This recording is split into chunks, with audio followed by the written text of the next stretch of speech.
नमस्कार, मैं अशोक कुमार पांडे। स्वागत है आपका द क्रेडिबल न्यूज पे। हाजिर हूं मिडिल ईस्ट की सारी अपडेट्स लेकर। तो गजा में सीज फायर का जो प्रोसेस है वो शुरू हो गया है। हमास ने आज 20 जो जिंदा कैप्टिव थे, जिंदा अगवा किए हुए लोग थे, उनको छोड़ दिया है और इसके अलावा जिनकी लाशें उनके पास है उनको भी एक आध दिन में छोड़ देंगे और इसके बदले में 250 लोगों को रिहा करेगा इजराइल। एक बड़ी खबर यह है कि डॉक्टर हुसम अबू शफा, जिनको हॉस्पिटल से गिरफ्तार किया गया था और जिनको अब तक इजराइल छोड़ने के लिए राजी नहीं हो रहा था, उनको छोड़ने के लिए राजी हो गया है और डॉक्टर साहब भी कल छूट जाएंगे। अब ये जो पूरा सीज फायर का प्रोसेस चल रहा है, इसको लेकर बहुत सारे सवाल हैं और बहुत सारे डिटेल्स हैं, जिनकी वजह से मुझे लगा कि यह वीडियो बनाना बेहद जरूरी है। वॉशिंगटन पोस्ट ने एक बहुत बड़ी खबर ब्रेक की है। उस खबर को गौर से समझना बहुत जरूरी है।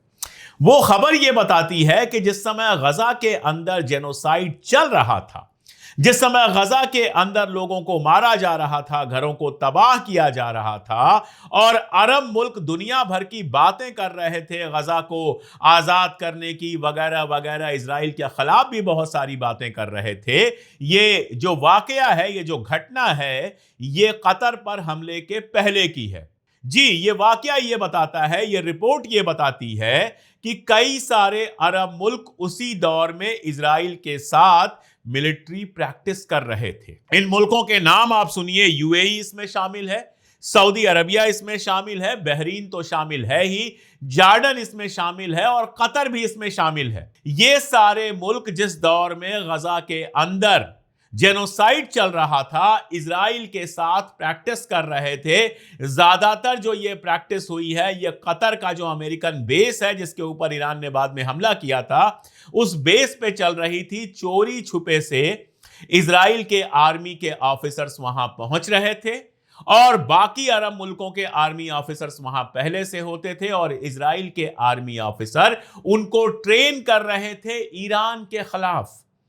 यानी जिस समय गजा में इनके अपने अरबों को मारा जा रहा था, लोगों को मारा जा रहा था और ये दुनिया भर के मंचों पर खड़े होकर इजराइल की मजम्मत कर रहे थे, ठीक उसी वक्त इजराइल के आर्मी ऑफिसर से ये ट्रेनिंग ले रहे थे कि ईरान को कैसे तबाह बर्बाद करना है।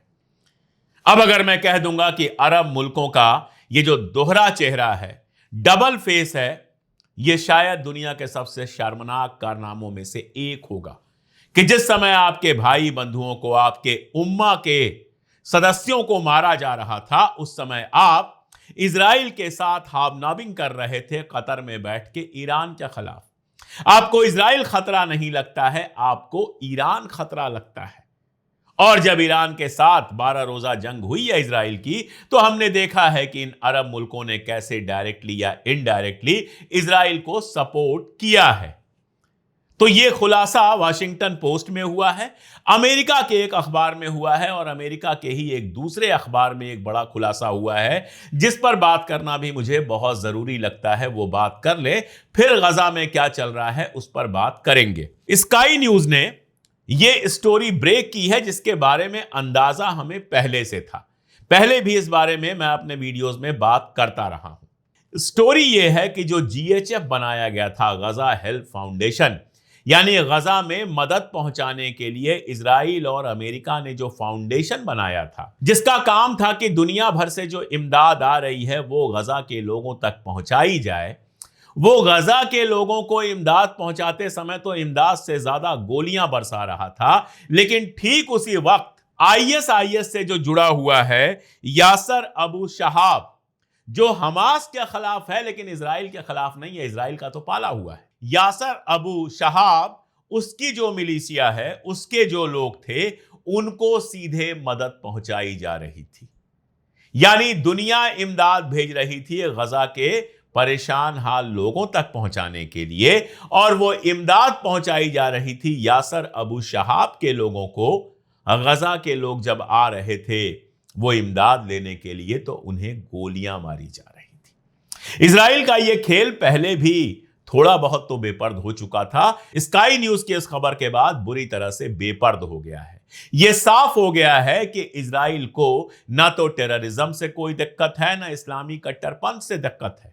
यह भी साबित एक बार फिर से हुआ है कि आईएसआईएस जो था, जिसने सबसे ज्यादा इस्लाम को बदनाम किया है, जिसने दुनिया भर में इस्लामोफोबिया फैलाने का काम किया है, जिसके हरकतों को सामने रखकर इस्लाम के लिए बुरी बुरी बातें दुनिया भर में कही और फैलाई गई हैं, वो आईएसआईएस अमेरिका और इजराइल का बनाया हुआ है, उन्हीं के इशारे पर काम करता है।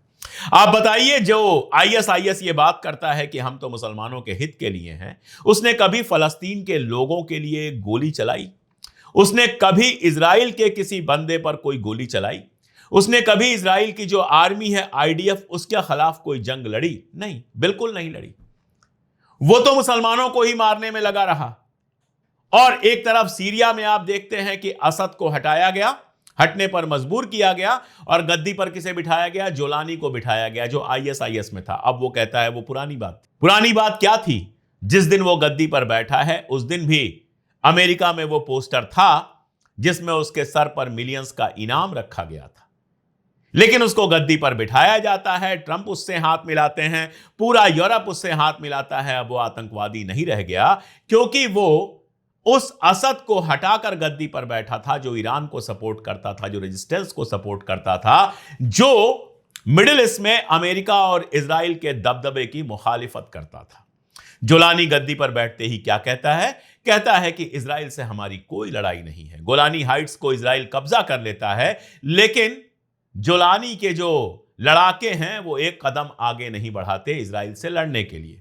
उनको लड़ना है तो ईरान से लड़ना है, उनको लड़ना है तो लेबनान में हिजबुल्लाह से लड़ना है, उनको जरा सा भी इजराइल से नहीं लड़ना है, चाहे वो सीरिया में आईएसआईएस का जोलानी हो, चाहे गजा के अंदर यासर अबू सहाब हो, जिसको यह काम सौंपा गया था कि वो हमास के लोगों को खत्म करे। तो जाहिर है कि इजराइल अपने आदमी को इनाम और इकराम पहुंचा रहा था।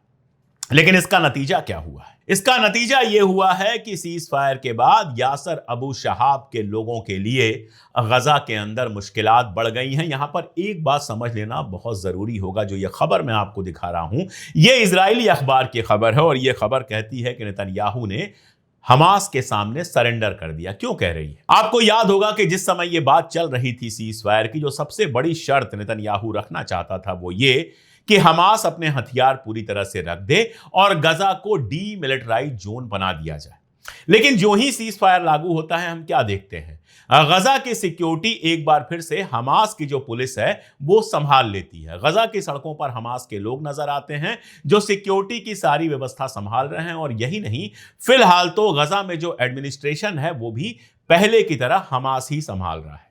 यानी एक बात बहुत क्लियर है कि इस सीज फायर के पहले राउंड में हमास ने अपने हथियार नहीं दिए हैं। इसके अलावा हमास के लगातार बयान आए हैं, और उन बयानों में कहा गया है कि हम अपने हथियार फलस्तीन की नई सरकार को सौंपेंगे, किसी दूसरे मुल्क के किसी शहंशाह को हम अपने हथियार नहीं सौंपने वाले, और ना ही अमेरिका या इजराइल की आर्मी को हम अपने हथियार सौंपेंगे।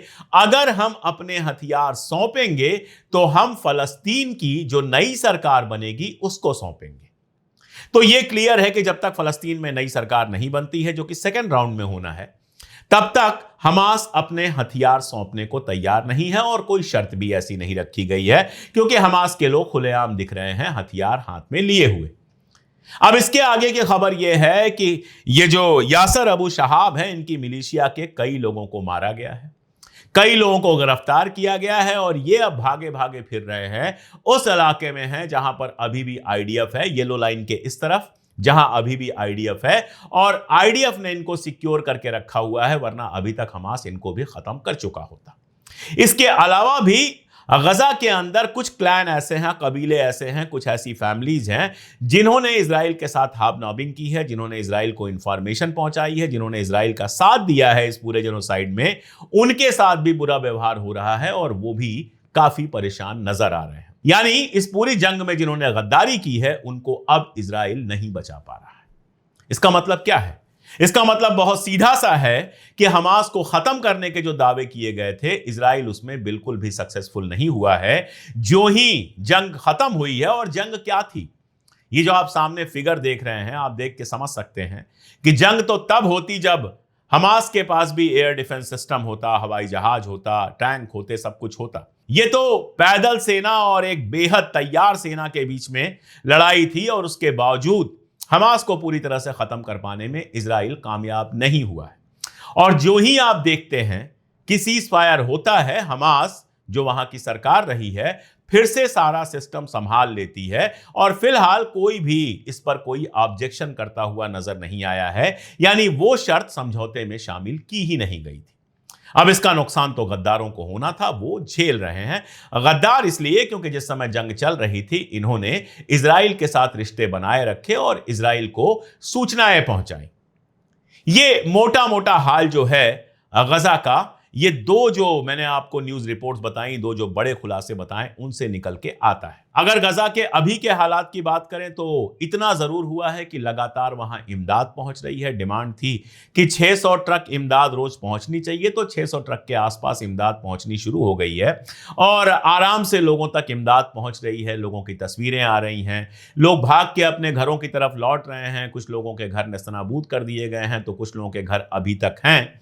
जिन घरों में टूट फूट हुई है, घरों को लोग सजाने की कोशिश कर रहे हैं। तमाम सारे वीडियोस टिकटॉक वगैरह पे आ रहे हैं और ऐसा लग रहा है कि धीरे धीरे गजा में जिंदगी नॉर्मल होगी। हालांकि ये इतना आसान नहीं होगा, इतना रबल है, इतना बारूद है, इतना सब कुछ है कि सब ठीक करने में बरसों लग जाएंगे। लेकिन एक प्रोसेस शुरू हुआ है जिस पर हम सबको खुश होना ही चाहिए। इस बीच में ट्रंप साहब पहुंच रहे हैं इजराइल। उनके पहले कल विटकॉफ, उनके साथ ट्रंप की जो बेटी हैं इवांका ट्रंप वो थी, और इवांका ट्रंप के जो हस्बैंड हैं जॉर्ज कुशनेर, ये तीनों लोग कल इजराइल में तेल अवीव में थे और तेल अवीव में 1 लाख से ज्यादा इजरायली इकट्ठा हुए थे इनका स्वागत करने के लिए। विटकॉफ ने जो ही नेतन्याहू का नाम लिया, एक तो मजेदार बात यह है कि इन तीनों लोगों के साथ नेतन्याहू नहीं था, सिर्फ ये 3 लोग थे।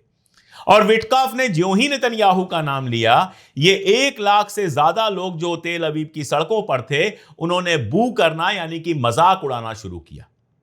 हालांकि जब ट्रंप का नाम लिया तो लोगों ने तालियां बजवाई, यानी लोग मानते हैं कि ये जो जंग हुई है, ये जो तबाही हुई है और इसमें जो इजराइल के तमाम लोग भी मारे गए हैं और परेशानियां झेली हैं लोगों ने, उसके लिए सिर्फ और सिर्फ अगर जिम्मेदार था तो नेतन्याहू था। और ये भी मानते हैं कि अगर ये सीज फायर हो पाया है तो ट्रंप ने ही करवाया है, और इसमें तो कोई दो राय है नहीं कि ट्रंप ने ही ये सीज फायर करवाया है। हालांकि सवाल यह है कि अगर ट्रंप के चाहने से यह सीज फायर 2 दिन में हो गया तो ट्रंप ने इतने दिन इंतजार क्यों किया? इस पर मैं बहुत डिटेल में बता चुका हूं कि दुनिया भर में जिस तरह से फजीहत हो रही थी, ट्रंप के लिए भी मजबूरी बन गई थी ये सीज फायर कराना।